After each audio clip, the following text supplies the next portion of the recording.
Good evening, welcome to news track. నేను సాయి. ఆంధ్రప్రదేశ్లో కాపు నేతల ఉద్యమం రోజు రోజుకు తీవ్రతరమవుతోంది. ముద్రగడ దీక్షతో కాపు నేతలు ఒక్కతాటిపైకి వచ్చి రిజర్వేషన్ల కోసం పోరాడేందుకు రెడీ అయ్యారు. మరోవైపు కాపు నేతలకు మద్దతుగా నిలిచి అధికార పక్షాన్ని ప్రతిపక్ష వైసీపీ టార్గెట్ చేస్తోంది. కాపుల ఉద్యమంతో ఏపీలో రాజకీయ వేడి రగులుతోంది.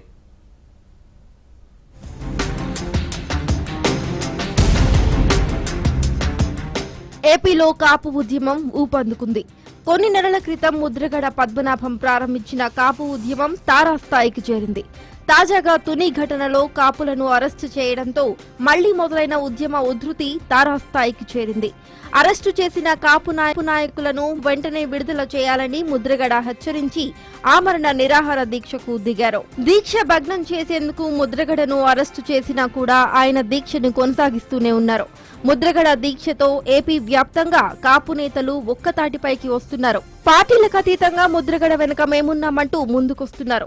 కాపుల రిజర్వేషన్ సాధించే వరకు పట్టు వీడేది లేదని, హామీలను అమలు చేయాలని ప్రభుత్వానికి అల్టిమేటం జారీ చేశారు.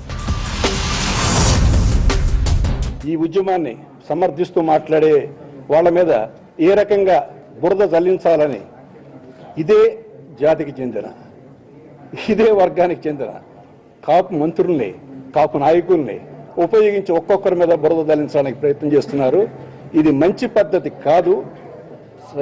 విభజించడం, డివైడ్ అండ్ రూల్ పాలసీ అనేది అది మంచిది కాదు. మాకే పెట్టి వాళ్ళందరినీ విడదీయాలనే ప్రయత్నం మంచిది కాదు. అలాంటి బురద జల్లే కార్యక్రమాలు కనుక ప్రారంభిస్తే మా దగ్గర చాలా పెద్ద బురద ఉంది మీకు సంబంధించింది, జాగ్రత్త. ఇది చాలా అప్రజాస్వామికం. దీక్ష కూర్చున్న 2 గంటల లోపలే ఆయన ఇంటి తలుపులు పగలగొట్టి ఆయన నిర్బంధించి ఆ రకంగా ఆయన్ని ఒక అయోమయ పరిస్థితి అంతటా కలజేయటం, వివక్షతోటి చాలా అమానుషంగా ప్రవర్తించడం అనేది ఇది చాలా హేయమైన చర్య. మేము చాలా తీవ్రంగా అందరం కలిసికట్టుగా దీన్ని గ్రహిస్తున్నాం.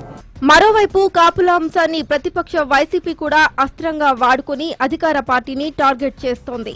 ముద్రగడ దీక్షకు మద్దతు తెలిపి చంద్రబాబు ఇచ్చిన హామీలనే ముద్రగడ నెరవేర్చాలని డిమాండ్ చేశారని వైసీపీ ప్రభుత్వంపై మండిపడుతోంది. అధికారంలోకి రాకముందు కాపుల కాళ్లు పట్టుకున్న చంద్రబాబు అధికారంలోకి వచ్చాక కరివేపాకులా తీసేస్తున్నారని జగన్ ఫైర్ అయ్యారు. ముద్రగడ పద్మనాభం గారు చేస్తా ఉన్న తప్పేమిటి చంద్రబాబు అని?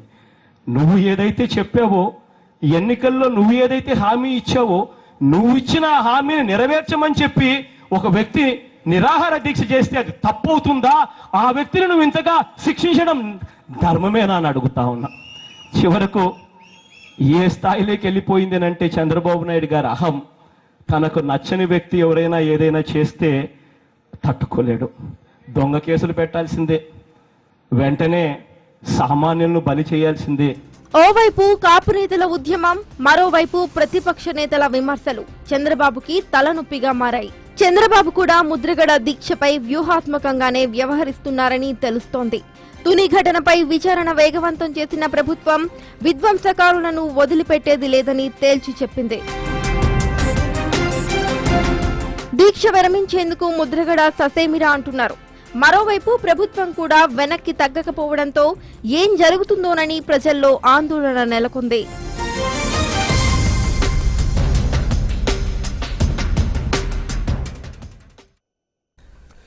తూర్పుగోదావరి జిల్లా తునిలో కాపు ఉద్యమ సభ అనంతరం జరిగిన పరిణామాల్లో 13 మందిని నిందితులుగా అరెస్ట్ చేశారు. వారిలో 10 మందికి పిఠాపురంలోని 12వ అదనపు జిల్లా కోర్టు షరతులతో కూడిన బెయిల్ను మంజూరు చేసింది. తుని ఘటనపై దర్యాప్తు జరిపిన సిఐడి పలువురు నిందితులను అరెస్ట్ చేసింది. వారిలో కూరాకుల పుల్లయ్య, చక్కపల్లి ధర్మరాజు, లవుడు శ్రీనివాస్, పల్లా శ్రీహరి, మరో 6గురికి మాత్రం బెయిల్ దొరికింది.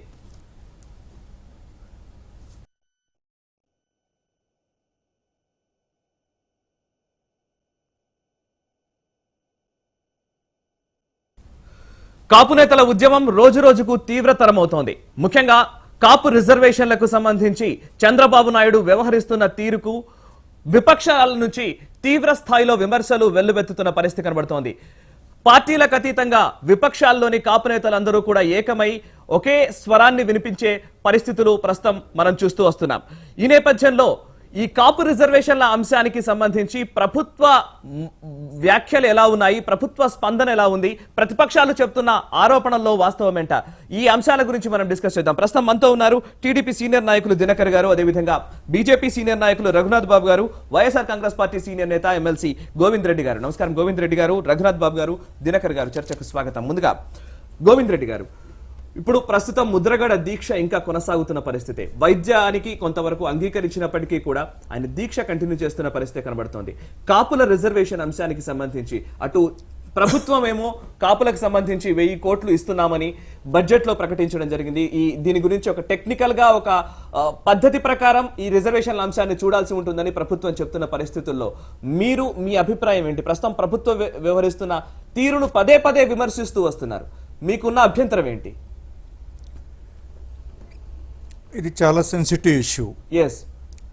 అండ్ చంద్రబాబు నాయుడు గారు తన ఎన్నికల హామీల్లో ఇచ్చినటువంటి ఒక ప్రధానమైనటువంటి కాపులకు ఇచ్చినటువంటి ప్రధానమైనటువంటి ఒక వాగ్దానం, వారు ఖచ్చితంగా వీళ్ళందరినీ బీసీలో చేరుస్తాను, అదేవిధంగా ఒక కార్పొరేషన్ పెడతాను అనేటువంటి చెప్పి ఇప్పుడు దరిదాపు 2 సంవత్సరాలు అవుతున్నటువంటి నేపథ్యంలో మరి కాపులందరూ కూడా ఒక ఉద్యమ నేతగా ఆయన చేస్తున్నటువంటి ఈనాటి ఒక కీలక ఘట్టంలో ఒక తుని సంఘటన కూడా జరిగింది. ఆ తుని సంఘటనలో మరి ఒక హింసాత్మకంగా కూడా జరగడము, సో దాని తర్వాత కొంతమందిని అరెస్ట్ చేయడము, అరెస్ట్ చేసిన తర్వాత వాళ్ళందరినీ కూడా వదిలిపెట్టాలని, లేకపోతే వాళ్ళ మీద అక్రమంగా కేసులు బనాయించకూడదని చెప్పి కూడా జరిగినటువంటి ఈ పరిణామం వదిలేయడాన్ని మీరు ఒప్పుకుంటారా? హింసాత్మకంగా జరిగిందని మీరే అంటున్నారు, ఆ హింసకు పాల్పడ్డ వారిని అరెస్ట్ చేయడం తప్పని అంటున్నారా? నేను తప్పనడం లేదు. ఏదైనా కూడా దీంట్లో ఇందులో ఇష్యూస్ ను జాగ్రత్తగా హ్యాండిల్ చేయాల్సినటువంటి అవసరం ఉంది, ట్రాన్స్పరెంట్ గా హ్యాండిల్ చేయాల్సినటువంటి అవసరం ఉంది దీంట్లో. సో దీంట్లో ప్రభుత్వము దోబూచులు ఆడకుండా అందరినీ కూడా, ఉద్యమ నేతలు అనేక మంది ఉన్నారు, కాపు నేతలు అనేక పార్టీల్లో కూడా ఉన్నారు. ఇప్పుడు ఒక్క మాట, ఇప్పుడు ఏదన్నా జరిగితే బురజల్లే కార్యక్రమాన్ని అది ప్రభుత్వం చేపడతా ఉంది. ఏమన్నారు, తుని సంఘటన జరిగినప్పుడు ఇది తునిలో ఎట్లా జరుగుతుంది, ఇది ఏ పులివెందుల్లోనూ జరిగింటే ఏ కడపలో జరిగింటే గిన ఏదన్నా అనుకోవచ్చు, కడపోళ్ళందరూ వచ్చి తుని సంఘటన చేసినారు అని. సరే, అంటే ఒక ప్రభుత్వంలో ఉండేటువంటి ఒక ప్రభుత్వాధినేత, ఒక బాధ్యతాయుతంగా మాట్లాడాల్సినటువంటి ప్రభుత్వ నేత ఒక బురద జల్లేటువంటి కార్యక్రమం మా మీద చేశారు వైఎస్ఆర్సీపీలో. కానీ ఇప్పుడు అనేక మంది నాయకులు, కాపు నాయకులు చాలా మంది కూడా ఇది చాలా జటిలమైనటువంటి సమస్య, దీన్ని మీరు జాగ్రత్తగా పరిష్కరించాలా, ఇది ఆల్రెడీ 2 సంవత్సరాలు అయింది అనేటువంటిది చాలా డెలికేట్గా హ్యాండిల్ చేయాలి. ప్రతిపక్షాలతో కూడా మాట్లాడాలి. ఇప్పుడు సమస్య ఏమొచ్చిందంటే ఎక్కడ కూడా ప్రతిపక్షాలతో మాట్లాడే పద్ధతి ప్రభుత్వం దగ్గర లేదు. దినకర్ గారు, ప్రభుత్వానికి సంబంధించి ఇప్పుడు మీరు మీ పార్టీకి సంబంధించిన మంత్రులు బయటకు వచ్చి ప్రతిసారి చెప్తుంటారు, కాపు రిజర్వేషన్లకు మేము కూడా కట్టుబడి ఉంటాము, దానికి ఒక టెక్నికల్ గా ఎలా చేయాలనే దాని గురించి మేము ఆలోచిస్తూ ఉన్నాము, 1000 కోట్లు కేటాయించాము, ఇదన్నీ అంశాలు చెప్తూ ఉంటారు. అదే అంశాలని చెప్తూనే ఎప్పుడు ప్రతిపక్షాలని విమర్శించే ప్రక్రియ ఎక్కువగా చేస్తున్నారు, బురద జల్లే ప్రక్రియ ఎక్కువగా చేస్తున్నారు, అందువల్ల ఈ జటిలంగా మారుతోంది ఈ సమస్య అనేది వారు చెప్తున్న మాట. మీరేమంటారు? ప్రతిపక్షాన్ని విమర్శించాల్సినటువంటి అవసరం అసలు లేదు, ఎందుకంటే వాళ్ళు వ్యవహరించేటటువంటి తీరుని బట్టే వ్యాఖ్యలు ఉంటాయి. కానీ ప్రత్యేకంగా కాపులకి సంబంధించిన ఇష్యూలో ప్రతిపక్షాలని విమర్శిస్తే ఏమొస్తుంది? ప్రతిపక్షాలని వ్యవహరించే తీరుని బట్టి, ఇందాకే చెప్పాను, వాళ్ళు వ్యవహరించే తీరు, వాళ్ళ వ్యాఖ్యానాలు, వాళ్ళ పద్ధతిని బట్టే ఆ సందర్భాన్ని బట్టి ఉండొచ్చు. ఇది గోవింద్ రెడ్డి గారు చెప్పినట్టు ఇట్ ఈస్ సెన్సిటివ్ ఇష్యూ. ఎందుకంటే ఒక కులానికి సంబంధించి బీసీల్లో చేర్చేటటువంటి ప్రక్రియ ఏదైతే వాగ్దానం వచ్చిందో తెలుగుదేశం, ఆ ప్రాసెస్లో చేస్తూ ఉన్నటువంటి కార్యక్రమం కాబట్టి దానికి సంబంధించినటువంటి అంశాలు ఏదైనా హింసాత్మక ధోరణి ప్రజ్వలించినప్పుడు, ఆ విధమైనటువంటి హింస వచ్చినప్పుడు దాన్ని కట్టడి చేయాల్సినటువంటి అవసరం ఉంది. ఫస్ట్ దాన్ని మిగతా ప్రాంతాలకి స్ప్రెడ్ కాకుండా వాటిని రెచ్చగొట్టేటటువంటి వారు ఎవరైతే ఉన్నారో దీన్ని ఏ విధంగా వాడుకొని, ఎవరైతే గతంలో ఈ కాపుల్లో అధిక భాగం తెలుగుదేశం పార్టీకి మద్దతుగా నిలబడ్డారో వారి మీద కొంత కోపం ఉన్నట్టుంది, వీళ్ళని ఏ విధంగా చీల్చాలి అనేటువంటి ప్రయత్నం వాళ్ళకుంది. కానీ కాపుల్ని కాపాడుకునేటటువంటి ప్రయత్నం మా వైపు నుంచి ప్రారంభమైంది. కాబట్టి ఏదైతే మంజునాథ్ కమిషన్ వేసామో, 1000 కోట్ల రూపాయలు కాపు కార్పొరేషన్కి సంబంధించినటువంటి కార్పొరేషన్ ఏర్పాటు చేసి దానికి చైర్మన్ని, ఎండీని అపాయింట్ చేసి బడ్జెట్లో పెట్టడం జరిగింది. ఆల్రెడీ జిల్లా వైజ్ వాళ్ళకి రుణాలు ఇవ్వాలి అనేటువంటి రుణమేళాలు చేపట్టడం జరిగింది. కాపు కార్పొరేషన్ కూడా చాలా స్కీమ్స్ విద్యార్థులకు సంబంధించి కూడా రిలీజ్ చేయడం జరిగింది. విదేశాలకి వెళ్ళేటటువంటి వాళ్ళకి 10 లక్షల రూపాయల వరకు కార్పొరేషన్ ద్వారా వచ్చేటటువంటి నిధుల్లో సబ్సిడీ ఇవ్వాలని, అలాగే సివిల్స్కి ప్రిపేర్ అయ్యేటటువంటి వాళ్ళకి JNTU కాకినాడ ద్వారా వారికి అర్హత పరీక్షలు నిర్వర్తించి వాళ్ళకి అందులో నుంచి వాళ్ళకి ఏదైతే సివిల్స్కి ప్రిపేర్ అయ్యేదానికి కావాల్సినటువంటి సెక్షన్ ఇచ్చేటటువంటి దానికి ముందడుగు అంటే ఇన్ని కార్యక్రమాలు తీసుకొని ముందుకు వెళ్తున్న క్రమంలో ఏదైతే మేము ఇచ్చామో మా హామీకి నిబద్ధతో మేము ముందుకు వెళ్ళాము. గతంలో ఇచ్చారు, ముస్లిమ్స్ రిజర్వేషన్ ఇచ్చారు. ఇచ్చినప్పుడు ఆ రోజు ఇవన్నీ పట్టించుకోకుండా చేయటం వల్ల ఏం జరిగింది? ఇబ్బంది జరిగింది. అందుకనే కమిషన్ వేసి జనాభా లెక్కల్ని అలాగే సామాజికంగా ఉన్నటువంటి గణాంకాలన్నింటినీ తీసి వాటిని ఏదైతే పార్లమెంట్కి నివేదిస్తే ఏదైతే కర్ణాటక తమిళనాడులో తరహాలో 50% దాటినా కానీ దాన్ని కన్విన్స్ చేసుకునే రఘునాథ్ బాబు గారు మీరు ఒకసారి ఒక బీజేపీ సీనియర్ నేతగా మీరు ఇప్పుడు అధికార పార్టీలో ఉన్నప్పటికీ అధికార ప్రభుత్వంలో మీరు కూడా భాగస్వాములు అయినప్పటికీ కూడా ఈ ఇష్యూలో ప్రభుత్వం వ్యవహరించిన తీరు కావచ్చు, వైసీపీ నేతలు కావచ్చు, లేదా ప్రతిపక్షాల నుంచి వస్తున్న విమర్శలు, ముద్రగడ దీక్ష, ఈ అన్ని అంశాలను చూస్తూ ఉంటే ఈ సున్నితమైన అంశాన్ని జటిలంగా చేసే ప్రక్రియ జరుగుతోంది అనిపిస్తోంది సామాన్య ప్రజలకైతే. మీరేం చెప్తారు? అదే ఎవరైనా సున్నితమైన అంశం అనే దానిలో ఇంకో డిస్ప్యూట్ లేదు. అదేవిధంగా నా వ్యక్తిగత అభిప్రాయం ఏంటంటే ఇర్రెస్పెక్టివ్ ఆఫ్ వాళ్ళల్లో ఉన్న తేడాలు వాటిని అధిగమించి కూడా కమ్యూనిటీ ఒకటిగా అంటే ఒక మాటగా ఒక దీనిగా వస్తుంది. దాని మీద కౌంటర్ యాక్షన్స్ ఇతర కమ్యూనిటీస్లో ఉన్నాయా అవన్నీ తర్వాత విషయం. అవన్నీ వాళ్ళకి వాళ్ళు అవసరం లేదు, ఎలక్షన్లు కూడా లేవు 2-3 ఏళ్ళు. కానీ ఈ కమ్యూనిటీలో కొంత అదంతా జరిగిన మాట కూడా వాస్తవం. అంటే కన్సాలిడేషన్. ఇప్పుడు ఉదాహరణకి చిరంజీవి దాసనారాయణరావుకి అంత పెద్దగా పొసగదు, కానీ వాళ్ళిద్దరు కూడా ఒకటిగా వచ్చారు. ఇంకా అట్లాగా ఎంతోమంది ఇప్పుడు చాలామంది ఒక మాదిరి తెలుగుదేశం బీజేపీ నాయకులు కూడా ఓపెన్గా కూడా వాళ్ళ మనసులో ఉన్నది కూడా చెప్పలేని అటువంటివి కూడా ఉంటాయి. కాపు నాయకులు కూడా అంటే మళ్ళీ వాళ్ళ దగ్గర ఎక్కడ దూరం అవుతామో అనేటటువంటి. ఈ ప్రభుత్వం కూడా మరీ అంత రాంగ్ మిస్హ్యాండ్లింగ్ చేసింది అని అయితే నేనైతే అనుకోవట్లా. ఇంకొంచెం ఇప్పుడు మా ఆకుల సత్యనారాయణ గారు మా సిట్టింగ్ ఎమ్మెల్యే, దట్టు రాజమండ్రి నుంచి, ఆయన డాక్టరు, చాలా ఎడ్యుకేటెడ్ పర్సన్. నేను ఆయనతో రోజు టచ్లోనే ఉంటున్నాను. ఆయన రోజు అంటే ముద్రగడ కుటుంబ సభ్యులపై పోలీసులు ప్రవర్తించిన తీరు కావచ్చు అదంతా ఆక్షేపణీయంగా ఉంది అనేది విపక్ష నేతల నుంచి వస్తున్న విమర్శ. దీన్ని అంగీకరిస్తారా? ఆక్షేపణ అంటే ఇప్పుడు డిఫ్యూజ్ చేయడానికి ప్రభుత్వం ప్రయత్నం చేస్తుంటారు. దాన్ని మరి గోవింద్ రెడ్డి గారు మీరేమంటారు? సార్ ఇప్పుడు అదే దీన్ని హ్యాండిల్ కరెక్ట్గా చేయలేదు ప్రభుత్వం అనేదే. ఇప్పుడు ఒక్క రోజులో వచ్చిన వెంటనే ఆయన్ను ఇమీడియట్గా అరెస్ట్ చేసి వాళ్ళందరినీ బలవంతంగా తీసుకుపోయి వాళ్ళ కుటుంబ సభ్యుల్ని వాళ్ళందరూ కూడా తీసుకెళ్ళేసి మళ్ళీ హాస్పిటల్లో పెట్టేసినారు. ఇప్పుడు 7 రోజుల నుంచి దీక్ష చేస్తున్నది. మీరు ఒక్క రోజులకి అంత పెద్ద ఎత్తున రియాక్ట్ కావాల్సినటువంటి అవసరం లేదు. ఇది ప్రభుత్వంలో ఆయనకు ఒక గౌరవం ఇవ్వాలి ఒక నాయకుడిగా అనేటువంటిది మేము చెప్పేది. ఇందులో ప్రధానికి అంటే ఉలిక్కి పడుతూ ఉంటారు అధికార పక్షం. మేమేం మాట్లాడినా కూడా వైఎస్ఆర్సీపీ దాన్ని దేశీయ political angle, that is which is unfortunate thing.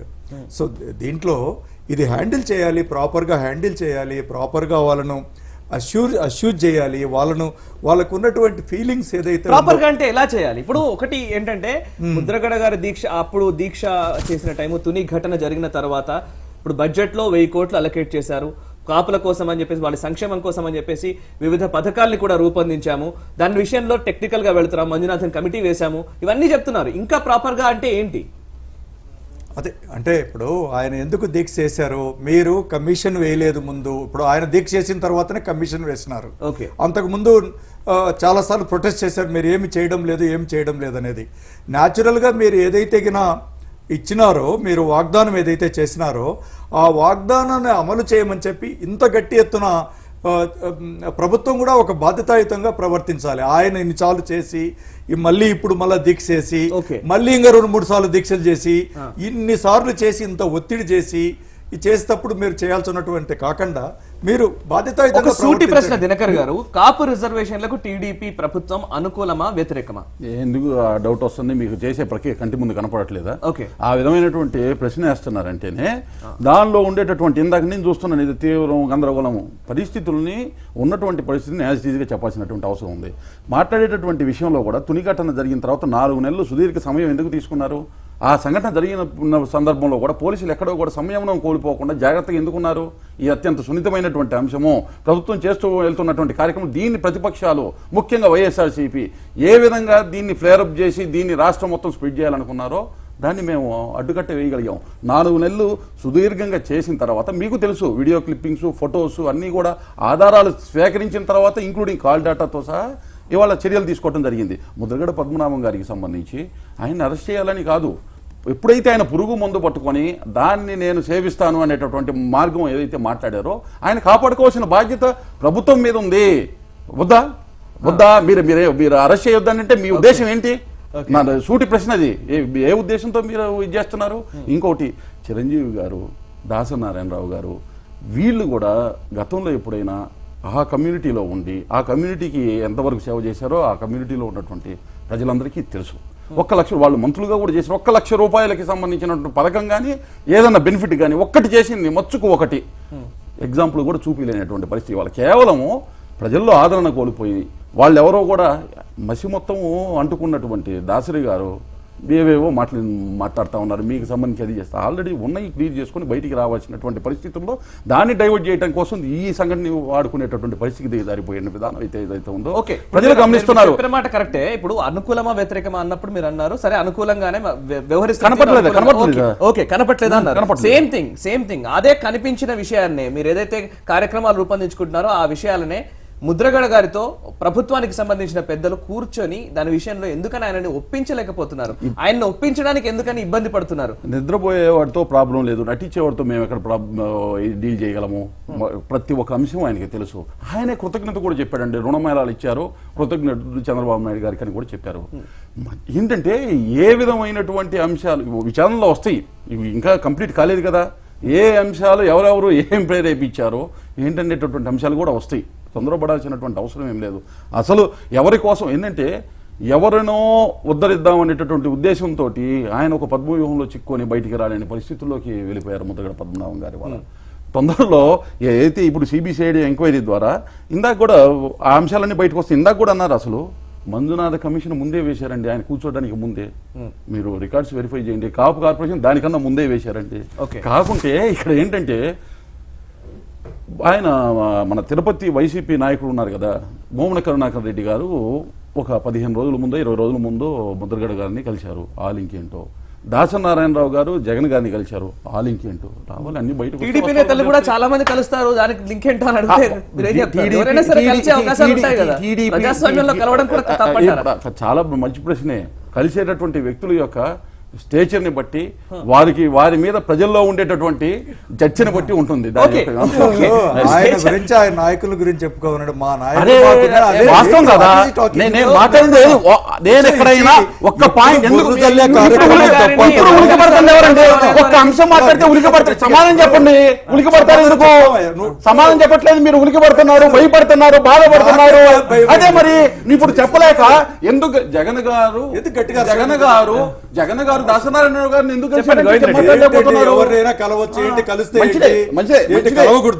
బ్రహ్మాండం కలవచ్చు. తర్వాత జరిగే పరిణామాలు, కలిసిన తర్వాత జరిగిన పరిణామాలు, మాట్లాడిన తర్వాత జరిగిన పరిణామాలు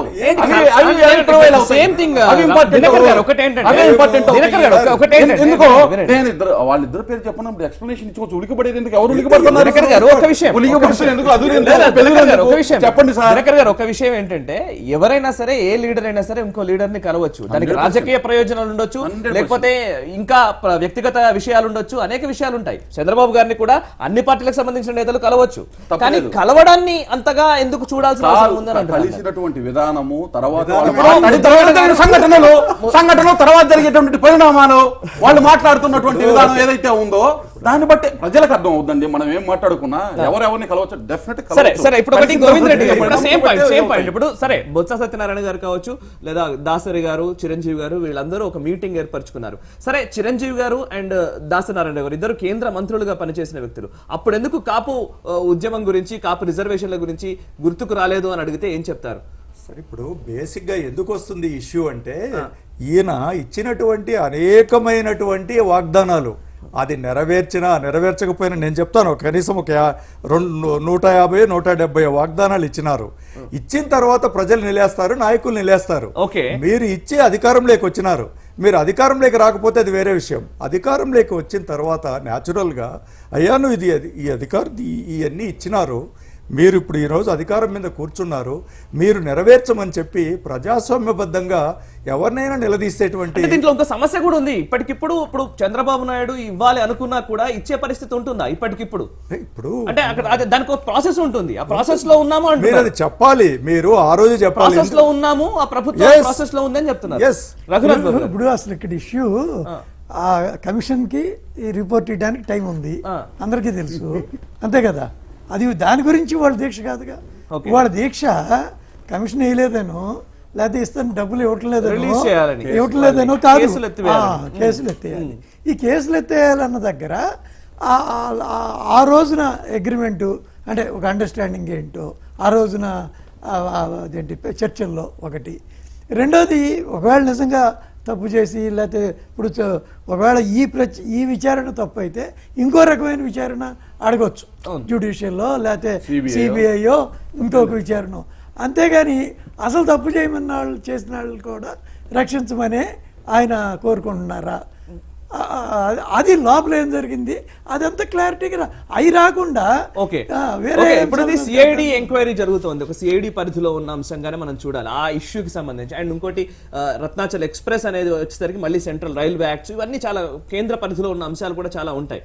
అయినా వాళ్ళని రిలీజ్ చేయాలనే ఒక డిమాండ్ని మీరు అంగీకరిస్తారా? మీరు వారికి మద్దతు చెప్తారా? ఇప్పుడు ఆయన ఒక డిమాండ్ పెట్టారు, దాని మీద ప్రభుత్వం మాట్లాడుతూ ఉంది, పోలీస్ ఆఫీసర్లు మాట్లాడుతున్నారు, దానికి ఒక ప్రాసెస్ ఉంది. ప్రతిపక్ష పార్టీగా మీ అభిప్రాయం ఏంటి ఆ అంశానికి సంబంధించి? ఇప్పుడు వాళ్ళని రిలీజ్ చేయాలి అనే ఒక అంశం ఉంది కదా, దానికి మీరేం చెప్తారు? ఏం చెప్తామంటే ఏది కూడా మీరు పొలిటిసైజ్ చేయగాకండి, ప్రతిదాన్ని పొలిటికల్ యాంగిల్ గా చూసుకోగాకండి, ఒక అడ్మినిస్ట్రేటివ్ యాంగిల్ గా చూసి మీరు ముందుకు పోండి అనేటువంటిదే చెప్తాం తప్ప ఇందులో మీరు తప్పు చేసిన వాళ్ళందరినీ వదిలిపెట్టమనో లేకపోతే ఏది చేసినా కూడా వదిలిపెట్టమని ఒక బాధ్యతాయుతమైన ప్రతిపక్ష పార్టీగా మేము మీ లా అండ్ ఆర్డర్ని మెయింటైన్ చేయండి. కానీ ఇందులో మీరు ప్రతి దాంట్లో కూడా రాజకీయ కోణంలో చూడకుండా వాళ్ళని ఏదో ఒక విధంగా ఇబ్బంది పెట్టి మీకు ప్రయత్నాలు జరుగుతున్నాయని మీరు అంటున్నారు, రైట్? అట్లా వ్యవహరిస్తోంది అని, రైట్? ఇప్పుడు పద్మనాభం గారి మీద అలా వ్యవహరిస్తున్నారని అనేక మంది కాపు నాయకులు చెప్తున్నారు. అక్కడ అంతా మీరు ట్రాన్స్పరెంట్ గా లేదు ఈ పద్ధతి. మీరు ఏదైనా ఉన్నా కూడా ఇప్పుడు ప్రభుత్వం ఆయన నిన్న విరమించేసినారు. ఆయన అసలు ఒక మంత్రి గారు ఏమన్నారు, అసలు ఆయన ఇన్ని రోజులు ఉంటే గినా ఆయనకు అసలు ఆ మెడికల్ టెస్ట్లు ఆ విధంగా వస్తాయా అని ఒక మంత్రి గారు వ్యాఖ్యానించినట్టుగా చెప్పినారు.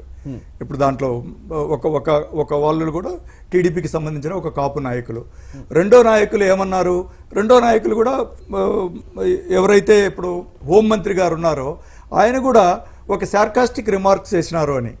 ఈరోజు కూడా కాలువ శ్రీనివాస్ గారు కూడా ఒక సార్కాస్టిక్ రిమార్క్స్.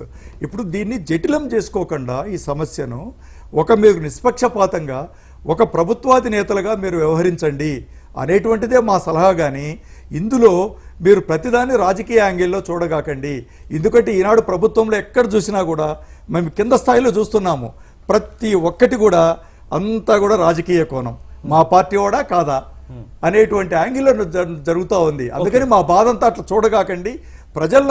దినకర్ గారు ఒక విషయం ఏంటంటే, ఇది ఒక సామాన్యమైన ప్రజల దగ్గర నుంచి వస్తున్న చర్చని నేను ఇప్పుడు ఈ రోజు మనం లేవనెత్తాల్సిన అవసరం ఖచ్చితంగా కనబడుతోంది. ముఖ్యంగా కాపు సామాజిక వర్గానికి సంబంధించిన వ్యక్తులేమో ఒక రకంగా మాట్లాడుతున్నారు, దానికి అగేన్స్ట్ గా ఖచ్చితంగా దాన్ని ఏదో కౌంటర్ చేయాలనే ఉద్దేశంతో కొంతమంది వ్యవహరిస్తున్నట్టుగా కూడా కనబడుతోంది. ఒక కులానికి సంబంధించిన లేదా ఒక సామాజిక వర్గానికి సంబంధించిన వ్యక్తుల్ని కించపరచడమైనా లేదా వారు ఎక్కువ రెస్పాండ్ అవ్వడమైనా రెండింటినీ మనం హర్షించాల్సిన అంశంగా మనం చూడం. అంటే కుల రహిత సమాజాన్ని నిర్మించుకోవాలనే టైంలో మనం ఉన్నాం. అటువంటిది ఒక రాష్ట్రంలో ఒక అంశాన్ని గురించి, ఒక కులానికి సంబంధించిన అంశం గురించి ఇంత చర్చ, ఇంత జటిలంగా చర్చలు జరగడం, ఒకరినొకరు దూషించుకునే పరిస్థితికి వెళ్ళడం, ఆరోపించుకునే పరిస్థితికి వెళ్ళేటప్పుడు ప్రభుత్వానికి బాధ్యత ఉంటుందా ఉండదా? ఇవి లేదు, ఖచ్చితంగా కాపుల డిమాండ్లు సరైనవైనా చెప్పడమో లేదా ఇంకొకరిని సముదాయించే ప్రయత్నం చేయడమో అటువంటిది జరుగుతున్నట్టుగా అనిపించట్లేదు. మీ కనపడబోవచ్చు, ఎందుకంటే 4 గోడల నుంచి బయటకు వస్తే కనపడుతుంది. అది ఆ పరిస్థితి చేయకపోతే ఇవాళ మంజునాథ కమిషన్ కానీ కాపు కార్పొరేషన్ కానీ వాళ్ళకి ఇచ్చేటటువంటి రుణాలకు సంబంధించిన అంశాల్లో పురోగతి ఒక్క అంశం కూడా బయటికి వచ్చేది కాదు.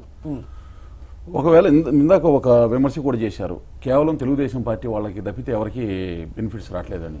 43 లక్షల మందికి పెన్షన్స్ వస్తున్నాయి, 43 లక్షల మంది తెలుగుదేశం పార్టీ వాళ్ళేనని మీరు ఆశీర్వదించండి, యాక్సెప్ట్ చేస్తాం. 54 లక్షల మందికి ఎంతైనా కానీ అది రుణమాఫీ జరిగింది ఇప్పటికి. 54 లక్షల మంది ఫ్యామిలీస్ తెలుగుదేశం పార్టీ అని మీరు ఆశీర్వదించండి, ఆనందిస్తాం. ఎందుకంటే విమర్శ చేసేటప్పుడు కొంచెం ఆలోచనాత్మకంగా అక్కడే ఇప్పుడు రాజకీయ కోణంలో చూడొద్దంటేనే రాజకీయాలు చేసేటటువంటి విధంగా చేసేటటువంటి వ్యాఖ్యలు ఏవైతే ఉన్నాయో ఒకసారి చంద్రబాబు నాయుడు గారు అన్నారు, తుని ఘటన జరిగిన వెంటనే గోదావరి జిల్లాలో ఉన్న వాళ్ళు చేయడం కాదు, ఇది కడప నుంచి లేదా రాయలసీమ నుంచి వచ్చిన రౌడీలు ఈ ఘటనకు పాల్పడి ఉంటారు అని డైరెక్ట్ స్టేట్మెంట్ ఇచ్చారు. అంటే మరి ఇప్పుడు గోదావరి జిల్లాకు సంబంధించిన వ్యక్తులను అరెస్ట్ చేశారు, ఎందుకని అరెస్ట్ చేశారు? చాలా స్పష్టంగా ఆయన చెప్పింది ఏంటంటే రాయలసీమలో కాదు, పులివెందల్లో అక్కడ నుంచి ఎంపీ కాబడినటువంటి ప్రజాప్రతినిధి ఎవరైతే ఉన్నారో ఆయన ప్రేరణతో, ఆయన అంశతో పుచ్చుకున్నటువంటి ఆయనకు సంబంధించినటువంటి కొంతమంది వ్యక్తులు ఇక్కడ ఇంకా కాలేదు కదా, అసైన్లు వస్తారు, తొందర ఏం లేదు. ఇంకా ఎంక్వైరీ అయిపోయిందా? ఈ 13 మందితో ఎంక్వైరీ అయిపోయిందా? కాలేదు కదా. ఎందుకంటే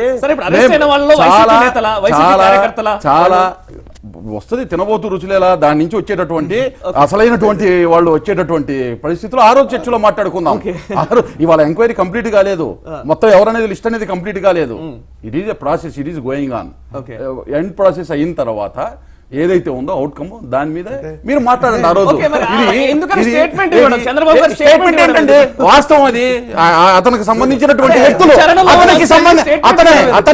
అతను ఎవరైతే ఉన్నారో అతనికి సంబంధించినటువంటి కుడి భుజమే ఉంటుంది, కుడి భుజమే ఉంది. నేను ఇప్పుడు మాట్లాడినది విచారణ పూర్తయిన తర్వాత మాట్లాడదాం, ఇక్కడ కూర్చొని మాట్లాడదాం. దీంట్లో ఎంత బయాస్డో చూడండి, బయాస్డ్ ఏముంది, విచారణ కంప్లీట్ చెప్పండి. ఇప్పుడు నేను అందుకనే I always question the chief minister as a chief minister. I am not talking about a party. Yes as a chief minister ఈ must be the chief minister of Andhra Pradesh. ఈ should not be the chief minister of the Telugu Desam party. I always stand by that. మీరు ఒక బాధ్యతాయుతమైనటువంటి ముఖ్యమంత్రిగా మీకు ఇంత administration ఉంది, మీకు ఒక పరిపాలన యంత్రాంగం ఉంది. ఆ యంత్రాంగము లెట్ ఇట్ యాక్చువల్లీ దీనికి ఒక అనేక సిఐడి ఉంది, సిబిఐ ఉంది, ఎంతవరకైనా ఉంది. అది ఎంక్వైరీ చేయకుండానే ముందు మీరు దీంట్లో పులివెందలో ఉండడము. ఇప్పుడు దినకర్ గారు ఏమన్నారు, ఇంకా బయటపడుతుంది అంటున్నారు. అంటే ఎట్లా? How can you know it? Director of CBCID. ఎట్లా? How can you have you are a party candidate. ఇక్కడే కూర్చున్నారండి, మొత్తం అవుట్కమ్ వచ్చిన తర్వాత ఇక్కడే కూర్చుందాం, మాట్లాడదాం. గోవింద్ రెడ్డి గారు 1 second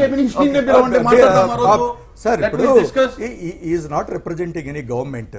There is a director of the CBCID or there is a director of the CBI or somebody should with an application. Government ku oka credibility మీరు తగ్గించుకుంటున్నారు. మీరు ప్రతి ఒక్కటి కూడా బురజల్లేటువంటి కార్యక్రమంలోకి తీసుకెళ్తున్నారు. నేను ఎందుకు ప్రభుత్వంలో చిన్న బ్రేక్ తీసుకుందాం, బ్రేక్ తర్వాత డిస్కషన్ కొనసాగుతుంది. చూస్తున్నాం బ్యాక్ టు న్యూస్ ట్రాక్. కాపు రిజర్వేషన్ల అంశం గురించి మనం డిస్కస్ చేస్తున్నాం. రఘునాథ్ బాబు గారు, ఒకసారి ప్రస్తుతం ముద్రగడ దీక్షకు సంబంధించి ఇప్పుడు ఏంటంటే ఆయన చెప్తున్నది ఏంటంటే ఆ తుని ఘటనలో ఇన్వాల్వ్ అయిన వాళ్ళని, అరెస్ట్ చేసిన వాళ్ళని రిలీజ్ చేయాలని ఆయన ఒక డిమాండ్తో ఆయన ముందుకు వెళుతున్నారు. ప్రస్తుతం ప్రభుత్వం నుంచి ముద్రగడతో వ్యవహరించిన తీరు గురించి ఒక ఆక్షేపణలు లేదా ఆరోపణలు వస్తున్న నేపథ్యంలో ముద్రగడతో చర్చలు జరపాల్సిన బాధ్యత ప్రభుత్వానికి లేదా ప్రభుత్వం నుంచి కలెక్టర్ లేదా డిఐజీ స్థాయి వ్యక్తులు వెళ్తే సరిపోతుందా? అంటే ఇప్పుడు మేము ప్రభుత్వంలో ఉన్నాం కాబట్టి మాకు మీద ఉండాల్సిన అవసరం కూడా నాకు నా మిత్రుడు ఒక మాట అన్నాడు, నాకు చాలా క్లోజ్ అతను, బాగా అనాలిసిస్ చేశారు. ఏమనంటే ఈ కేసులు పెట్టేదేదో ఇంకా కొంత విచారణ జరగాలి, ఇంకా కొంతమంది రావాలి అని అనుకునేటప్పుడు ఇంత తొందరపడి ఇప్పుడే ఎందుకు పెట్టాలి? విచారణ పూర్తయినాకే, కూలంకషంగా జరిగినాకే మొత్తంగా కేసులు పెడితే వాళ్ళకి దీక్ష కూడా ఉండేది కాదు కదా. తర్వాత ఇష్యూస్ మీద చేస్తాడులే, ముద్రగడతో ఎండ్ అయిపోయిందని అనుకోలేము. అల్టిమేట్గా రిజర్వేషన్ వచ్చేలోపు ఇంకెన్నో స్టెప్పులు ఉంటాయి. కానీ ఈ స్టెప్ అయితే ఈ కేసులు పెట్టి ఉండకపోతే వచ్చి ఉండేది కాదు కదా. అంటే ఈ విచారణ ఇంకా కూలంకషంగా ఇంకా రావాల్సిన వాళ్ళందరినీ కాంప్రహెన్సివ్గా చేసి ఉంటే పోయి ఉండేది ప్రభుత్వం అని నా మిత్రుడు ఒక అన్నటువంటి మాట. రెండవది, ఈ కలెక్టరు వీళ్ళ కాంపిటెన్సీ కంటే ఇంకా సీనియర్ లెవెల్లో ఎవరినన్నా పంపించి చేస్తే బాగుంది. బట్ అనఫిషియల్గా మా ఆకులు సత్యనారాయణ, నేను ఆయనతో మాట్లాడుతూనే ఉన్నా, ఆయన కంటిన్యూస్గా రోజు వెళ్తానే ఉన్నారు, ఎవ్రీడే వెళ్తానే ఉన్నారు. ఆయన చాలా మెచ్యూర్డ్ పర్సనే. ఆయన I think will find a solution అనే అన్నారు నాతో.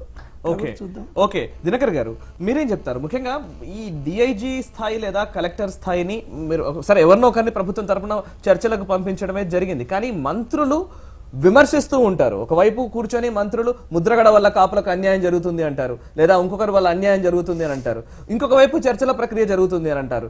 ఏది ఇది కరెక్టేనా వ్యవహార శైలి? ఎప్పుడు ఏ సమయంలో ఎవరు వెళ్ళాలనేది ఒక స్ట్రాటజీ డెఫినెట్గా ఉంటుంది ఇంత పెద్ద అంశంలో. ఆల్రెడీ ఇంతకు ముందు ఆయన చేసినటువంటి దీక్షకి సంబంధించి ఆ రోజు మంత్రులు అందరూ వెళ్ళటం మీరు చూసుంటారు, ఎమ్మెల్యేలు మంత్రులు అందరూ వెళ్ళి మాట్లాడి పూర్తి చేసేది. ఇది ఆటలాగా ఉండకూడదు, 2 నెలలకు ఒకసారి. ఇది ఒక జ్యుడిషియరీకి సంబంధించి అలాగే పోలీసుకి సంబంధించినటువంటి అంశం కాబట్టి అందులో కూడా ఎస్పీ స్థాయి కూడా కాదు. మీరు ఎవరిని శ్రీకాంత్ గారిని, అక్కడ పోలీస్ శాఖ ఆ రీజన్ మొత్తానికి హెడ్ అయినటువంటి శ్రీకాంత్ గారిని, అలాగే డిస్ట్రిక్ట్ కలెక్టర్ని, మ్యాజిస్ట్రేట్ని పంపించడం జరిగింది. ఎందుకంటే కేసు అనేది ఒకటి బిల్డప్ అయ్యి కొంతమంది అరెస్ట్ అయ్యి ఉన్నారు కాబట్టి దానికి సంబంధించినటువంటి అంశంలో టెక్నికల్గా ఎక్స్ప్లెయిన్ చేయగలిగినటువంటి నాలెడ్జ్ ఉన్నటువంటి వాళ్ళు మంత్రుల కన్నా బెటర్గా ఎక్స్ప్లెయిన్ చేయగలరు వాళ్ళు. ఏ విధంగా అసలు విచారణ ఏ విధంగా జరిగింది, వీళ్ళని ఏ విధంగా ఐడెంటిఫై చేయడం జరిగింది చెప్పడానికి వెళ్ళారు ముద్రగడ పద్మనాభం గారికి. ఇంకా బెటర్ క్వాలిటేటివ్ ఇన్ఫర్మేషన్ ఇవ్వటం వీళ్ళతోనే సాధ్యం అవుతుంది కదా. జరిగింది కదా, ముద్రగడ వల్ల కాపులకు అన్యాయం జరుగుతుందని మంత్రులు ఎందుకు చెప్పడం మరి అలాంటప్పుడు? అదే టైం అది జరుగుతుంది. ఇప్పుడు ఏమవుతుందంటే, ఇప్పుడు ఒక కార్యక్రమం చేస్తూ ప్రభుత్వం ముందుకు వెళ్తున్నప్పుడు ఆగస్టు వరకు మంజునాథ కమిషన్ కూడా అన్నారు, ఈ లోపలే దూరిపోయి ఈ విధంగా చేస్తున్నప్పుడు మిగతా కమ్యూనిటీస్ నుంచి కూడా పలసన పడేటటువంటి ప్రమాదం ఉంది కదా. అందుకని ఆ కమ్యూనిటీకి సంబంధించినటువంటి ఆ మంత్రులు ఆ విధంగా వ్యాఖ్యానించి ఉండదు. కాబట్టి మనము చాలా చూస్తున్నాము ఈ నెలలో జరుగుతున్నటువంటి అంశాలు. అన్నెసరీగా కులాల మధ్య అది కాదండి చెప్పేది, కులాల మధ్య ఎల్లలు చెరిగిపోయేటటువంటి ఈ క్రమంలో మళ్ళీ అన్నెసరీగా ఈ విభజన రేఖలు అవసరం లేదు. ఇప్పుడు చెప్తున్నా, చాలా మంది నోరు గలమెత్తి మాట్లాడేటటువంటి నాయకులు వారి కుటుంబ నేపథ్యాల్లో చూస్తే కాపుల్ని కాకుండా బయట వ్యక్తులతో మిళితమైపోయిన వాళ్ళు ఉన్నారు. పెద్ద పెద్ద నాయకులు మాట్లాడుతున్నారు, అది గమనించుకోవాలి మనం. కాబట్టి అది సెన్సిటివ్ సబ్జెక్టు. దాన్ని అనవసరంగా ఫ్లేరప్ చేసే కన్నా ఈ పెద్దలు ఎవరైతే ఉన్నారో అంత ఉదార స్వభావం కలిగి వేరే కమ్యూనిటీకి సంబంధించిన వాళ్ళని కూడా సంబంధాలు కలుపుకొని పెళ్లి చేసుకునేటటువంటి ఉదార స్వభావం కలిగినటువంటి ఈ నాయకులు ఎందుకు ఓనర్షిప్ తీసుకొని ముద్రగడ పద్మనాభం గారిని ఈ కార్యక్రమం జరుగుతుంది కదా ఆగస్టు వరకు వేచి ఉండమని చెప్పకుండా రెచ్చగొట్టే విధంగా వెళ్ళడానికి కూడా అనుమతించే పరిస్థితి లేదు. అసలు ముందే చెప్పొచ్చు కదా, కూర్చొని ముందే చెప్పొచ్చు కదా. అసలు నువ్వు ఈ సమయంలో కూర్చోవటం తప్పు అని ముందే చెప్పొచ్చు కదా. అసలు అంటే వాళ్ళు ఏ పరిస్థితుల్లో వెళ్తున్నారు, వెళ్ళిన తర్వాత చేసేటటువంటి కార్యక్రమాలు ఏ విధంగా ఉన్నాయి, వాళ్ళు చేసే వ్యాఖ్యలు రెచ్చగొట్టే తరంగా ఉన్నాయి కదా. గతంలో ఎప్పుడు వీళ్ళెవ్వరూ కూడా ఒక కించిత్ ఒక రూపాయి పని చేయనటువంటి వీళ్ళు చేస్తున్నటువంటి వ్యాఖ్యలు వాళ్ళు ఇప్పుడు పొలిటిసైజ్ చేయకూడదంటేనే గోవింద్ రెడ్డి గారు ఒకసారి పొలిటిసైజ్ చేసే ప్రక్రియ ఇప్పుడు ప్రస్తుతం మనం చూస్తున్న పరిణామాలు చూస్తూ ఉంటేనైతే వైసీపీ నేతలు కావచ్చు, అన్ని పార్టీలకు సంబంధించిన కాపు నేతలందరూ ఒక దగ్గర సమావేశం అవ్వడం, దాసరి నారాయణరావు, చిరంజీవి లాంటి కేంద్ర మంత్రులుగా పనిచేసిన వ్యక్తులతో కూడా సమావేశాలు జరపడం, దీన్ని పొలిటికల్ గా ఎందుకని తీసుకుంటున్నారు? ఒక సున్నితమైన అంశం మీరు అని చెప్తున్నప్పుడు సున్నితమైన అంశాన్ని సున్నితంగా సాజావుగా కొంత డీల్ చేయొచ్చు కదా. అదే సార్, ఇప్పుడు it is a creation of the party. ఏది దీన్ని మేము ఇస్తాము అన్నప్పుడు ఇది ఎందుకు వచ్చింది? ఒకదానికోటి పరిణామాలు మనం చూస్తే, ముందు మేము రిజర్వేషన్లు ఇస్తామన్నాము, లేట్ అయింది అన్నారు, మళ్ళీ ఆయన దీంట్లోకి వెళ్ళారు, రెండోసారి వెళ్ళారు, తుని సంఘటన జరిగింది, అది సీరియస్ ఇష్యూగా అది అయిపోయింది, దాన్ని మళ్ళీ చేయమన్నారు.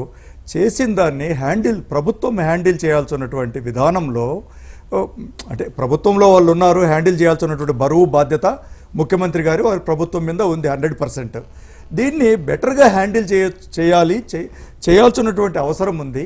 అన్ని సొసైటీలో ఉన్నటువంటి అన్ని కులాల మధ్య కూడా సమతుల్యము. దీన్ని మీరు ఒక పొలిటికల్గా దీన్ని తీసుకున్నారు. మీరంతా ఆ రోజు ఓట్ల కోసం వాళ్ళందరినీ రెచ్చగొట్టినారు, ఇదన్నీ చేస్తామన్నారు. ఈరోజు చేయకపోయిన తర్వాత వాళ్ళలో ఆ కమ్యూనిటీలో ఒక వాతావరణం వచ్చింది, ఉద్రిక్త వాతావరణం. ఓకే, ఇక్కడ వచ్చినటువంటి వాతావరణాన్ని మీరు హ్యాండిల్ చేసేయాల్సింది చాలా జాగ్రత్తగా.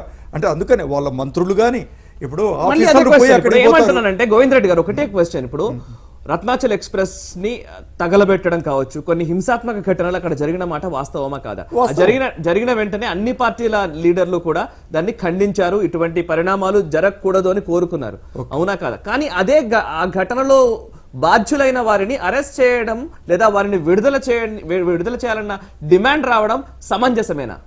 అదే ఇప్పుడు వాళ్ళని ప్రభుత్వ పరంగా చేయాల్సినటువంటి అన్ని చర్యలు అడ్మినిస్ట్రేటివ్ చర్యలు ఇప్పుడు తీసుకోవాలి. ముద్రగర్ గారు చెప్తున్నది ఏంటంటే వాళ్ళని రిలీజ్ చేయాలని, వాళ్ళపైన కేసులు పెట్టకండి అని చెప్తున్నారు. కాపు ఉద్యమంలో పాల్గొన్న వారిపైన కేసులు పెట్టకండి, అక్రమ కేసులు పెట్టకండి అనడం కరెక్ట్ మాట, రైట్. దాన్ని ఎవరు కానీ అక్కడ ఘటనలో ఏం జరిగిందో తెలియకుండా ఎవరు అక్రమము ఎవరు సక్రమం అని ఇప్పుడే ఎలా తెలుస్తుంది అనేది పాయింట్. ఎందుకు ఆ డిమాండ్ సమంజసమేనా అనేది కొంతమంది నుండి వస్తున్న ప్రశ్న. ఇది కరెక్టేనా? మీరేం చెప్తారు? ఇప్పుడు I don't want to politicize the issue. Yes, I am yes, very honest exactly, in this. exactly. Let us be very honest. Yes. ఇప్పుడు ఆయన he has certain apprehensions. Yes. ఎందుకంటే అనేక మందిని అమాయకులను కూడా మీరు కొన్ని వందల మందిని కూడా పెట్టేస్తారు ఒక్కొక్కసారి పోలీసులు. ఇప్పుడు ఇది ప్రభుత్వమే కాదు, అక్కడ ఉన్నటువంటి పోలీస్ వ్యవస్థ లేకపోతే ఒక పొలిటిసైజ్ చేసైనా చేయొచ్చు. దీన్ని కేసులు పెట్టొద్దంటే ఎవరైతే చేసినారో ఎవరైతే బాధ్యులు ఉన్న వాళ్ళని పెట్టుకోవచ్చు, కానీ బాధ్యులు లేనటువంటి వాళ్ళని కూడా హెరాస్ చేసేటువంటి ఒక అవకాశం ఉంది. ఇప్పుడు ఇలాగ దినకర్ గారు అన్నట్టుగా ఇంకా చాలా మంది ఉన్నారంటున్నారు. ఇది ఎంత దూరం పోతుందో అనేటువంటిది ఒక ఎందుకంటే ఆయన లీడర్ కాబట్టి వాళ్ళందరిని ప్రొటెక్ట్ చేసుకోవాలా, వాళ్ళందరినీ కాపాడుకోవాలా. ఒక ఇన్సిడెంట్ ఒక్కొక్కసారి ఏమైందంటే ఒక అవుట్ ఆఫ్ అది ఎమోషనల్గా జరుగుతుంది ఒక ఇన్సిడెంట్, అది కావాలని చేయాల్సినటువంటి ఇన్సిడెంట్లు కావు ఒక్కోసారి. ఎందుకంటే భావోద్రేకంతో కోపోద్రేకంతో ప్రజలు ఒక్కొక్కసారి ఏదైనా కూడా వాళ్ళకు ఉన్నటువంటి వాళ్ళ కోపాన్ని కూడా ఒక్కొక్కసారి ఎక్స్ప్రెస్ చేస్తారు. మనం ఆ హ్యూమన్ యాంగిల్లో కూడా ఒక్కొక్కసారి చూడాల్సినటువంటి విషయం. ఇందులో ప్రభుత్వము చాలా ఒక పెద్ద మనసుతో ఇట్లాంటి ఇష్యూస్ను డిఫ్యూజ్ చేయడానికి ప్రయత్నం చేయాలి. అందుకని మంత్రులు ఒకసారి అధికారులు మీరు పంపుతున్నారు, మంత్రులు మాత్రం వాళ్ళ మీద మళ్ళీ వేరే విధంగా సార్కాస్టిక్గా విమర్శలు చేస్తున్నారు. ఇది కరెక్ట్ కాదు. అదేవిధంగా మీరు have to take the cooperation of the అనే వేరే మా దగ్గర వైఎస్ఆర్సీపీ పెట్టి మీకు పడదు నచ్చదు, ఓకే, ఇట్స్ ఆల్ రైట్. కానీ అనేక మంది మిగతా నాయకులు ఉన్నారు, కాపు నాయకులు ఉన్నారు, కాంగ్రెస్లో ఉండే నాయకులు ఉన్నారు. You can seek their cooperation. That is what I want to tell. ఒక ప్రభుత్వం దాన్ని బాధ్యతాయుతంగా చేయాలనేది నా ఉద్దేశం. ప్రభుత్వం బాధ్యతాయుతంగా చేయాలనేది వారు చెప్తున్నది మాట కూడా. వారు కూడా పొలిటికల్ గా కూడా ఇప్పుడైతే గోవింద్ రెడ్డి గారు అయితే ఒక మాట కూడా పొలిటికల్ గా ఉన్నట్టు అనిపించలేదు. మీరు దినకర్ గారు మీరు కూడా మాట్లాడిన దాంట్లో పొలిటికల్ ఇష్యూస్ ఏం లేవు. అందరూ కూడా కాపు రిజర్వేషన్లకు అనుకూలమే, కాపులకు న్యాయం చేయాలి అని అందరూ చెప్తున్న మాటనే. కానీ సున్నితమైన విషయమే అంటూనే ఎందుకని ఇన్ని విమర్శలు వస్తున్నాయి, ఇన్ని ఆరోపణలు వస్తున్నాయి, ఇన్ని ప్రత్యారోపణలు వస్తున్నాయి? గోవింద్ రెడ్డి గారిని ఎప్పుడు కూడా, ఎందుకంటే మేము అనేక చర్చా కార్యక్రమాల్లో కూడా పాల్గొనడం జరిగింది. వైఎస్ఆర్సీపీ నాయకులు మిగతా వాళ్ళలాగా అయితే మటుకు మేము చూడం. ఎందుకంటే మాట్లాడే దానిలో సరే వారి పార్టీ యొక్క అంశాన్ని ప్రతిబింబిస్తూనే తప్పదు, అది పార్టీ తరఫున వచ్చినప్పుడు. వ్యక్తిగతంగా తను ఇచ్చేటటువంటి కొన్ని సూచనలు అయితే ఇంపార్టెంట్గానే ఉంటాయి. వ్యక్తిగతంగా ఇచ్చేటటువంటి సూచనలు వాటిని మేము ఎప్పుడు కన్సిడరేషన్లోకి తీసుకుంటాం. అటువంటి ఎందుకంటే ఒక నాలెడ్జబుల్గా మాట్లాడేటప్పుడు, సొసైటీకి ఉపయోగపడే విధంగా మాట్లాడేటప్పుడు అటువంటి అంశాన్ని తప్పనిసరిగా తీసుకుంటాం. ఇందాక ఏదైతే గోవింద్ రెడ్డి గారు చెప్పినట్టు ఇది ఒక సున్నితమైనటువంటి అంశం మొదటి నుంచి అందరం అనుకుంటున్నాం. ఆ సున్నితమైన అంశం కాబట్టి మనం 4 నెలల సమయం తీసుకోవడం జరిగింది. అరెస్ట్ చేయాలంటే ఒక రైలుని తగలబెట్టి ఒక పోలీస్ స్టేషన్ని తగలబెట్టినటువంటి దానిలో 13 మందిని ఎందుకు అరెస్ట్ చేయాలి? ఎంతమందిని అరెస్ట్ చేయొచ్చు అక్కడ ఉన్నటువంటి పరిస్థితిని బట్టి? అంటే చాలా జాగ్రత్తగా సంయమనంతోనే చేయాలి అనే ఉద్దేశం ప్రభుత్వానికి ఉంది కాబట్టి ఆ విధంగా చేయడం జరిగింది. ఇంకొకటి అయితే ఆ రైలు ఘటనకి ప్రాథమికంగా మనం ఎవరైనా కానీ అంత పెద్ద రైలు తగలబెట్టాలంటే కుట్ర లేకుండా స్పాంటేనియస్గా జరిగేటటువంటి అంశం కాదు. స్పాంటేనియస్గా జరిగితే ఒక బోగియో 2 బోగిలో వరకు డ్యామేజ్ అయ్యేటటువంటి అవకాశం ఉంటుంది. కానీ అంత పెద్ద ఎత్తున రైలు మొత్తం కూడా తగలబెట్టి దానికి వాడినటువంటి మెటీరియల్ కూడా ఒకవేళ కుట్రపూరితమే అయితే కనుక ఇంటెలిజెన్స్ అనేది ఒక డిపార్ట్మెంట్ ఉంటుంది, ప్రభుత్వ అధీనంలోనే ఉంటుంది. ప్రభుత్వానికి ఆ మాత్రం ఇంటెలిజెన్స్ హెచ్చరికలు ఉండవా? ఇంటెలిజెన్స్ ఏం చేస్తుంది అనే క్వశ్చన్ కూడా వస్తుంది. ప్రతి కుట్రని ఛేదించేటటువంటి అవకాశం కూడా జరిగిన విషయం ఇప్పుడు భారతదేశాన్ని పక్కన పెడదాం. అమెరికాలో హైయెస్ట్ ఇంటెలిజెన్స్ ఫోర్స్ ఉంది కదా, 51 మందిని ఒక అతను వచ్చి తుపాకీ తీసుకొని కాల్ చేస్తే సంఘటన జరిగిన తర్వాతే ప్రభుత్వం ఇది చేయగలిగింది. అంటే కొన్ని అంశాలు అంత పగడ్బందీగా వాళ్ళు చేసుకుని ఉండొచ్చు. అదే వైట్ పెట్రోల్ వాడారు అనేది వస్తుంది. దానిలో అంత స్పీడ్ వైట్ పెట్రోల్ అక్కడికి తెచ్చారనంటే దాన్ని ఏదో కాన్స్పిరసీ ఉండి ఆ విధమైనటువంటి విధానాన్ని రెచ్చగొట్టేటటువంటి వ్యక్తులు వెనకాల ఉంటేనే కదా జరిగేది. మీరు సింపుల్ అండి, ఇందులో ఒక భోగి రెండో భోగి తగలబడినట్టయితే ఈ ఇష్యూ అంత సీరియస్ కూడా అయ్యేది కాదు. ఎప్పుడైతే మొత్తం భోగిలు తగలబడినాయో దాని వెనకాల కుట్ర లేకుండా జరిగేటటువంటి క్రమం అవకాశమే లేదు. అయితే సంయమనంతో వ్యవహరించాలి కాబట్టి చాలా జాగ్రత్తగా ఇంత సమయం తీసుకొని అడుగులు వేయటం జరిగింది. ప్రభుత్వం దగ్గర నుంచి ఎవరెవరు ఏ స్థాయిలో ఎప్పుడు వెళ్ళాలనేది అక్కడ ఉండేటటువంటి పరిస్థితులు అవతల వ్యక్తికి ఆ సబ్జెక్ట్ కన్విన్స్ చేయగలిగేటటువంటి ఇన్ఫర్మేషన్ ఎవరి దగ్గర అయితే ఉందో, ఎవరైతే ఇప్పుడు కలెక్టర్ అంటే is not ordinary person, district magistrate, ఆ రీజన్ మొత్తానికి హెడ్గా ఉన్నటువంటి శ్రీకాంత్ గారు ఏమి ఆర్డినరీ పర్సన్ కాదు. He can give better information to Mudragada గారు. ఆ విధమైనటువంటి ప్రక్రియలో ఆయనకి ఇదిగో మేము చేసినటువంటి పారదర్శకంగా చేసినటువంటి ప్రక్రియ ఈ విధంగా ఐడెంటిఫై చేసామని చెప్పగలిగేటటువంటి కెపాసిటీ ఉన్న ఇద్దరే వెళ్ళారు. Okay, right. సరే, రఘునాథ్ బాబు గారు, ముఖ్యంగా ప్రస్తుతం ఒక గంభీరమైన వాతావరణం అయితే ఆంధ్రప్రదేశ్లో కనబడుతుంది. ముఖ్యంగా గోదావరి జిల్లాల్లో కావచ్చు, మిగతా ప్రాంతాల్లో కూడా ఈ కాపుల అంశానికి సంబంధించి అనేక సమస్యలు రాష్ట్రానికి ఉన్నాయి అని చెప్తున్న టైంలోనే ఈ సమస్య అనేది దీన్ని హ్యాండిల్ చేసే విధానంలో తప్ప లేకపోతే ఇంకోటే కాదు, ప్రజలకు ఎటువంటి ఇన్ఫర్మేషన్ ఇవ్వాల్సిన అవసరం ఉంది, ప్రజలకు ఎటువంటి కన్ఫ్యూజన్ లేని క్లారిటీ ఇవ్వాల్సిన అవసరం ఉందా లేదా? ప్రభుత్వం బాధ్యత ఎంత, ప్రతిపక్ష బాధ్యత ఎంత? ఇప్పుడు మన ముఖ్యమంత్రి గారు చాలా మెచ్యూర్డే, బ్యాలెన్స్డే, ఆయన ఏమి పెట్టర్ అయిపోయి దేనికో రెచ్చిపోయే మనిషి ఏం కాదు. మామూలుగా ఇలాంటి విషయాల్లో సంయమనం ఆయనకి బాగా తెలుసు, మాట జారడు, వీలైనంత వరకు జాగ్రత్తగానే ఉంటారు. కానీ ఇష్యూ మాత్రం చాలా కాంప్లికేటెడ్గా వస్తూ ఉంది. అంటే వాళ్ళల్లో ఆ భావోద్రేకం మరి ఇదివరకు ఆ కాంగ్రెస్ అనౌన్స్ చేసి కూడా, అంటే మేనిఫెస్టోలో పెట్టి కూడా చేయకపోతే ఆ రోజున రాలేదు. కానీ ఈ రోజునైతే వస్తున్నమాట మనం ప్రాక్టికల్గా నిజం మాట్లాడుకుందాం, వస్తున్నమాట వాస్తవం. అయితే ఆయనకు కూడా చాలా పరమైన అనుభవం. ఆయన బదులు ఇంకెవరన్నా ఉండుంటే బహుశా ఎట్లుండేదో నేను చెప్పలేను. కానీ మన ఈయనకి చంద్రబాబు నాయుడు గారికి అనుభవం ఉంది కాబట్టి దీన్ని ప్రాపర్గా హ్యాండిల్ చేస్తారని నాకైతే.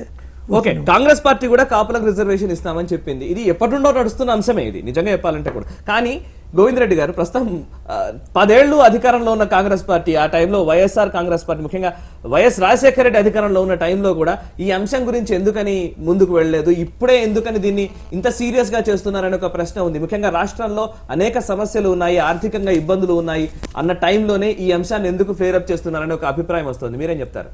ఇప్పుడు నాకంటే కంప్లీట్గా దీని చరిత్ర అంత పూర్తిగా అధ్యయనం చేయలేదు. కానీ ముందు అసలు స్వాతంత్రానికి ముందు కాపులకు రిజర్వేషన్లు ఉన్నదని, ఉన్న తర్వాత కొన్ని వేసినటువంటి కమిషన్ లో తెలంగాణలో కూడా బీసీలుగా పరిగణిస్తారు, ఇక్కడ కూడా కాపులు అనేది అదొకటి ఉంది. తర్వాత మరి బ్రహ్మానంద రెడ్డి గారు ముఖ్యమంత్రిగా ఉన్నప్పుడు, తర్వాత ఫర్దర్ గా ఎన్టీ రామారావు గారు ఎవరు ఇద్దరు ముఖ్యమంత్రులుగా ఉన్నప్పుడు వేసి కూడా మళ్ళీ ఉన్నటువంటి కమిషన్ల బేస్డ్ మీదనో ఎందుకో అది మళ్ళీ తీసేయడం జరిగింది. కానీ తర్వాత ఎప్పుడు కూడా నాకు తెలిసి రాజశేఖర రెడ్డి గారు నేను కాపులను బీసీలుగా చేరుస్తానని ఎప్పుడు చెప్పలేదు, to the best of my knowledge.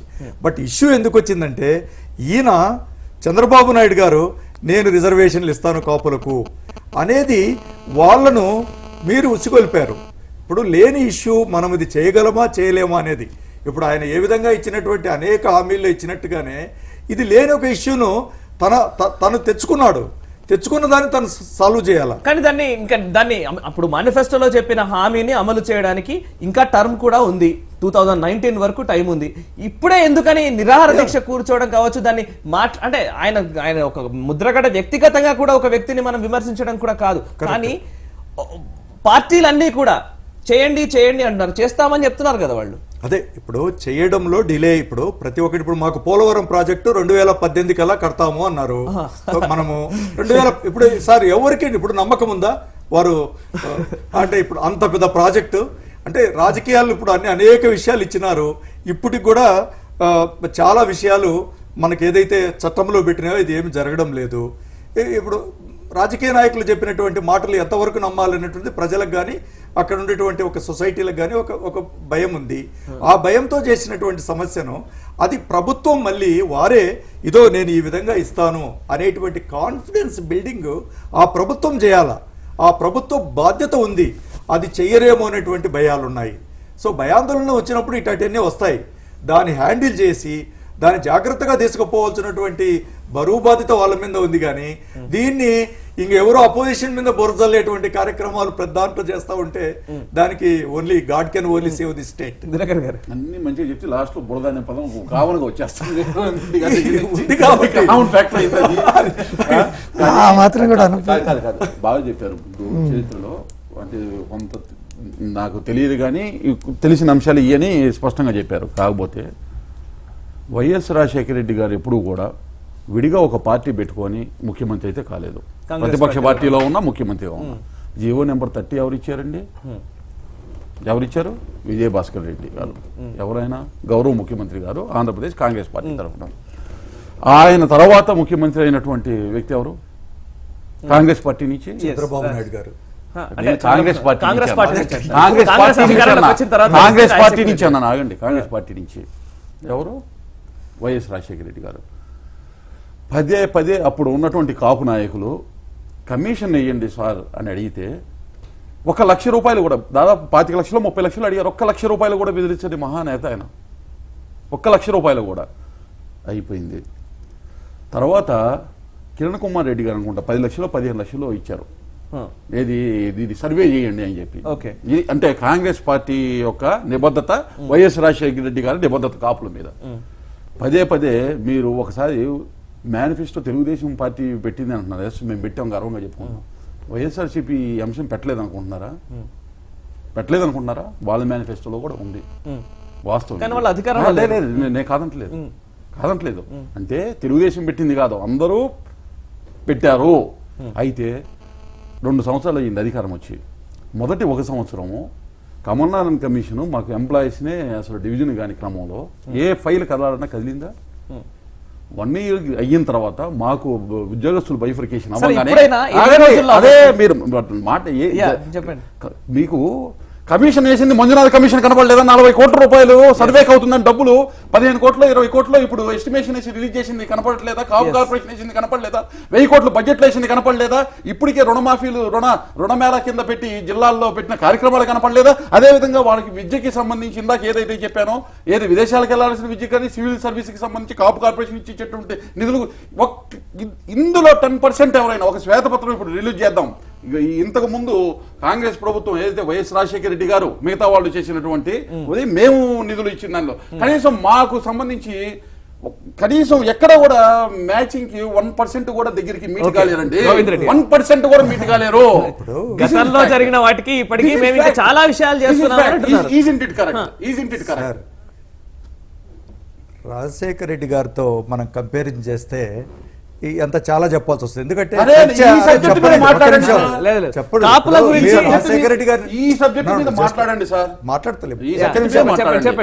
ఇప్పుడు రాజశేఖర రెడ్డి గారితో ఎలాంటి పాపులర్ లీడర్ అంటే ఈజ్ ఓన్లీ రాష్ట్రంలో ఎన్టీ రామారావు గారిని తర్వాత రాజశేఖర రెడ్డి గారిని పాపులారిటీ గురించి మనము మాట్లాడితే ప్రజల్లో ఉన్నటువంటి వాళ్ళ పాపులారిటీ, వాళ్ళ క్యారిస్మా అర్థమవుతుంది. దాని గురించి ఇప్పుడు కాదు చెప్పేది ఒక నిమిషం. సో రాజశేఖర రెడ్డి గారు ఏ విధంగా ఎన్ని స్కీమ్స్ తీసుకెళ్లారో, ఏ విధంగా మామూలుగా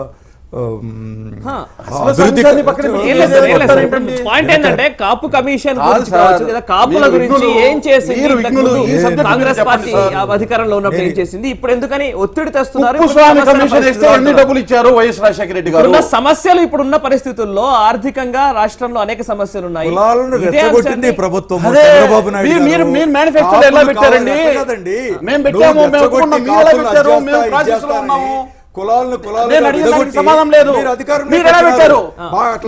ఇప్పుడు మేము పెడితే కులాలని ఇది చేసినట్టు వాళ్ళు పెడితే మేనిఫెస్టోలో కదా, అది తప్పు. మీరు మేము వాళ్ళు పెట్టిన దాన్ని తప్పు పెట్టట్లేదు.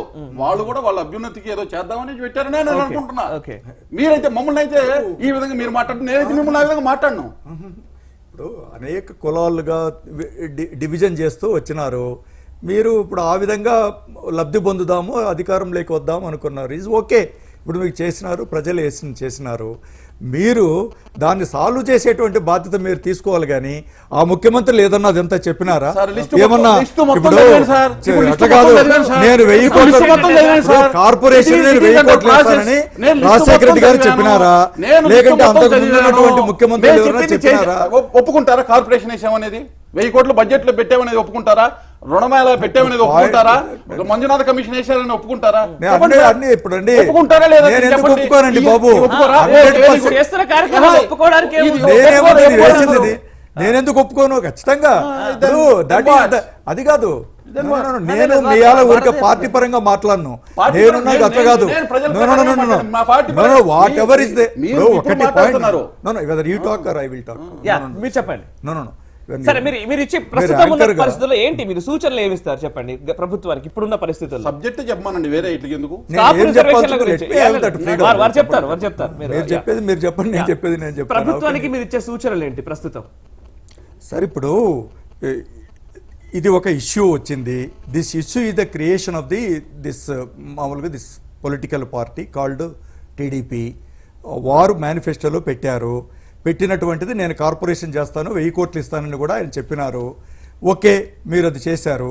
దాంతోపాటు మీరు ఈనాడు వాళ్ళందరికీ కూడా రిజర్వేషన్లు ఇస్తానని చెప్పినారు, బీసీల్లో చేర్పిస్తామని చెప్పినారు.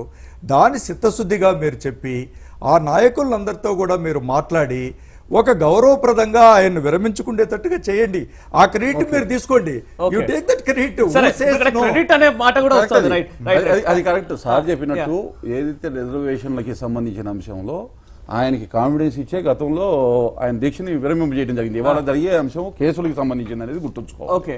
అది దానికి సంబంధించిన అంశం కాదు. కేసులకు సంబంధించింది అయితే చట్ట పరిధిలో చట్ట ప్రకారం జరిగే దాని అంశంలో ఏదైతే చట్టం తన పని తను చేసుకుపోతుందనే సహజ సూత్రం ఏదైతే దాని ప్రకారం వెళ్తుంది. కానీ దానిలో మనం ఇంటర్వ్యూని కాలేము. రిజర్వేషన్ల గురించి ఎన్ని రోజుల్లో కొలిక్కి వచ్చే అవకాశం ఉంది? ఫస్ట్ ఏదైతే ఉందో పర్ఫెక్ట్ ప్రాసెస్ చెప్తున్నాను. ఇప్పుడు మంజునాథ్ కమిషన్ ఏదైతే ఉందో వాళ్ళకి ఏదైతే సర్వే చేయడానికి అవసరమైనటువంటి ఫండ్స్ కూడా ఆల్రెడీ రిలీజ్ చేశారు. మొదటి దశ కింద దాదాపు నాట్ మేగర్ అమౌంట్, దాదాపు 15 కోట్ల రూపాయల వరకు ఏదో రిలీజ్ చేశారని నేను 2 రోజుల క్రితం విన్నాను. It is scheduled. So work ఏదైతే ఇప్పుడు వారి సామాజిక పరిస్థితులు అన్ని సర్వే చేయాలి కదా కమిషన్లో. ఆ సర్వే మొత్తం అయిన తర్వాత ఏమవుతుందంటే సెంట్రల్ గవర్నమెంట్ కి విత్ ఫ్యాక్ట్స్ అండ్ ఫిగర్స్ తోటి నివేదించడం జరుగుతుంది. పార్లమెంట్కి వెళ్తుంది. చట్టం ప్రకారం జరగాలి ఇది. అక్కడ అలా చేయకుండా గతంలో జీవో 30 ఇచ్చినట్టు మనం ఒక జీవో ఇచ్చేసి మేము చేసేసామంటే మొన్న జాట్స్ ఇవి జరిగింది చూసారా, అదే విధమైనటువంటి పరిస్థితి వచ్చేటటువంటి ప్రమాదం ఉంది. కాబట్టి ప్రస్తుతం ఉన్న సమస్యల డెఫినెట్ గా పద్మనాభం విషయంలో వ్యవహరించిన తీరు గురించి కాబట్టి వారి పైన వారికి గాని మీరు ఎటువంటి వినతి కానీ వారిని ఏం చెప్తారు? వారికి ఒక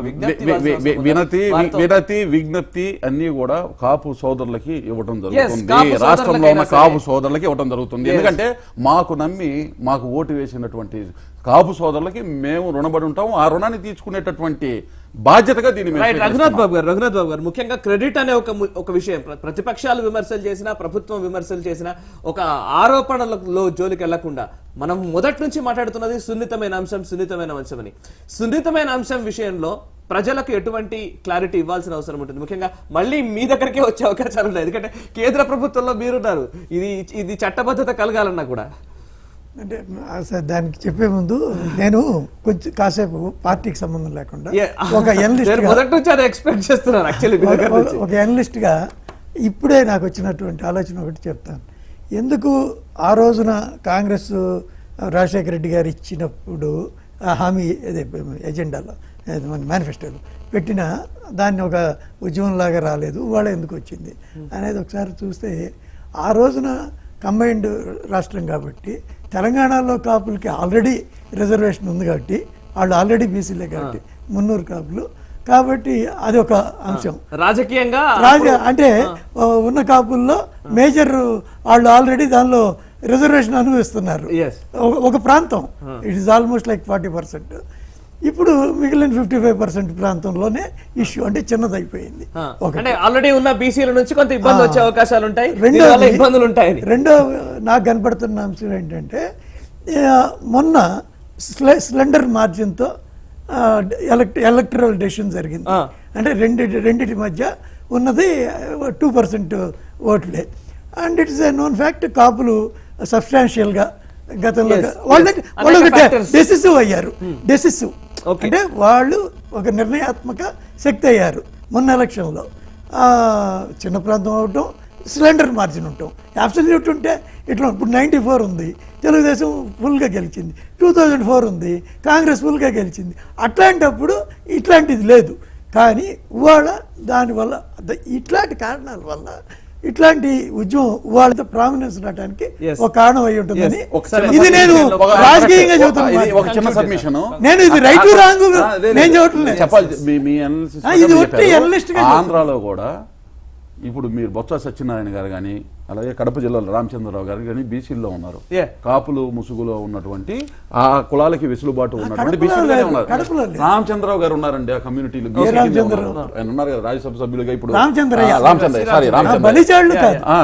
వాళ్ళిద్దరు ఇక్కడ ఈయన బొత్స సత్యనారాయణ గారు కూడా బొత్స BC లోనే ఉన్నారు. ఉన్నారు. రైట్ ఓకే ఎనీవేస్ ఏదైనా సరే ఇక్కడ ఇప్పుడు thank you very much Dinakar గారు అండ్ రఘునాథ్ బాబు గారు, గోవింద్ రెడ్డి గారు, థ్యాంక్ యూ వెరీ మచ్. ముఖ్యంగా ఇంతకు ముందు పార్టీలు ఏం చేశాయి, ఇప్పుడు పార్టీలు ఏం చేస్తున్నాయి అనే దానికంటే కూడా కాపులకు సంబంధించి ఇది ఒక సున్నితమైన అంశం.